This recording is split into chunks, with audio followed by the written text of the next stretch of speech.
qoray markii hore waxa la soo weydiinayay islaha talo qoladii kulmiye maanta qadadan ay saxaafadii u sameeyeen maxay damacsayiin ay doonayaan saxaafadii horta waa qoladii la xisbiyadu saxaafadii horta waa ka adkaatay oo anaga moodaa inaan hoos uga dhacnay miisaankayagii iyo dhexdhexaadnimadayadii iyo waxa loo haynba laba nin oo ilmaadeer ah waa bari oo saaxiib ahaa ayaa mid kamid kii kala casumay dabeedna laba nin oo kale oo ay reer kala ah oo ay sayeen madashay fadhiyaan walla kaftamaya markaa ninkii la casumay ayaa wixii la soo hordhigay uu dhuftaa uu qaadaa uu lagaa dabeedna kii wax casumay baa yaabay ninka sidoo wuxuu waday nimankan ay sayeen inay arkayaan عبار بود بدو لغاق واي markii dambe kii la casumay baa dibadii intuu dhigtay soo dhaweeyay buu wariya hebel dhigtay ilaali dhigtay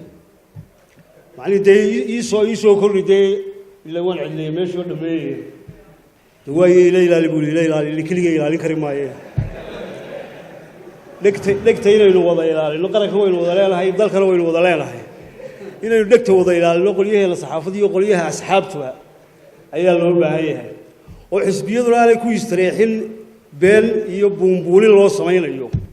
aanay tiqa ka dhiganin saxaafaduna aanay been iyo buunbuulin soron ku taageeraysa ilaahay baa garanaya qof imanaya si karaama ku jirto oo dhexdhexaadnimo ku jirto wanaagsan in ila maslaxadu baynu ka taleenaynaa ayaa wanaagsan in loo taageero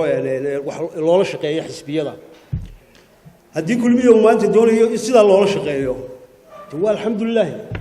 mid walba saas uma laga filayaa garaadka binaadam kuna mas'uuliyad qolo waliba qof waliba kulay intiisu buu hadlaya laakiin wuxuu baa muhiim inaynu wada garanno dhamaanteemba ama xisbiyada ha noqoto ama saxaafadda ha noqotee in wadankan aynu wada leenahay loola baahan yahay inaynu wada ilaalino wixii murkucasho ku keenaya wixii isku diriye iska horkeen ku keenaya waa mas'uuliyadna wada saaran xilifna way iska soo agtaagay waan soo gaabinayaa aad iyo aad baan u salaamayaa madaxda xisbiga kulmiyo gudoomiye ugu horeeyo martiqaadkan ay saxaafadda u sameeyeen aad iyo aad bay ugu mahadsan yihiin aad baan ugu mahadnaqaynaa wassalaamu calaykum waraxmatullaahi wabarakaatuh